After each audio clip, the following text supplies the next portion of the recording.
Tapi artinya gini, Bang Erwin, ketika kemarin Pak Anies dalam debatnya sempat ngomong, masalah di Jakarta harusnya diselesaikan, bukan justru ditinggal pindah ke IKN. Itu gimana respon itu? Jakarta ada pandemi 2 tahun. Jadi bagaimanapun Jakarta tidak 5 tahun dikelola, 3 tahun dikelola, 2 tahun pandemi. Artinya 2 tahun itu kan tidak pembangunan. Yang ada bagaimana kita menyelesaikan kesehatan. Jakarta punya duit juga, karena ada proyek-proyek di Jakarta yang kalau nggak dibantu dari pusat itu bisa mangkrak. Jadi pada saat itu kita harus ya menaikkan defisit kita dari 3 ke 6 karena penerimaan negara kurang kan.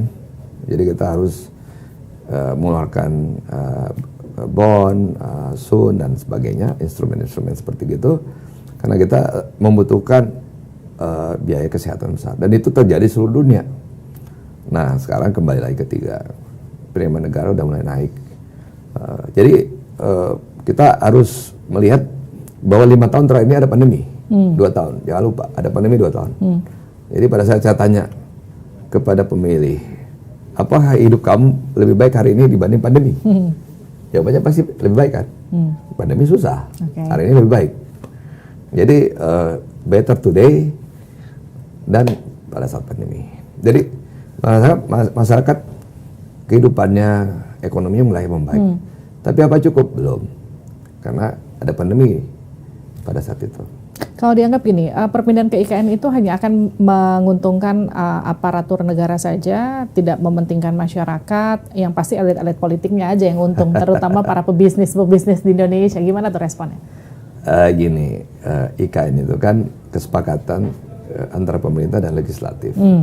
Kan partai-partai ada di situ. Semua partai kan sepakat.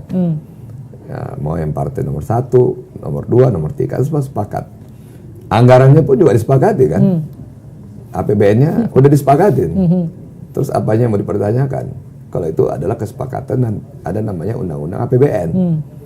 Nah, pembangunan IKN itu kan lama. Nanti 2045 baru kita bisa melihat hasil. Tapi kan ada progres. Nah, jumlah populasi juga yang ditargetkan juga 2 juta. Bukan 5 juta, bukan 10 juta. 2 juta. Sehingga ada target populasi yang akan tinggal di IKN itu. Kemudian ada 460 triliun nilai investasi yang akan ditanamkan di sana. Kalau tidak salah 90 triliun itu APBN. Bertahap ya. Dan sampai 2024 kan sudah selesai. Sudah disepakati anggaran itu. Sehingga ada pembangunan berkelanjutan. Di mana nanti di situ ada tematik terhadap IKN itu.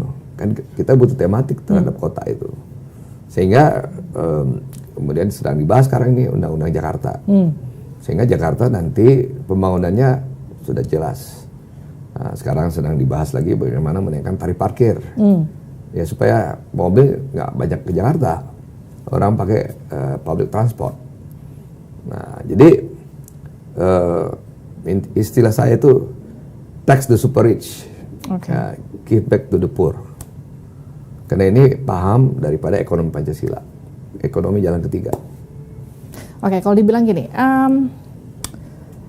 katakanlah IKN dan juga food estate itu jadi kekuatan dalam kampanyenya Prabowo Gibran. Tapi yang jadi pertanyaan kan bagaimana meyakinkan seluruh elemen masyarakat, baik mereka itu yang melek informasi maupun yang nggak melek informasi, bahwa program-program kampanyenya Prabowo Gibran, terutama jika nanti terpilih, itu menguntungkan mereka.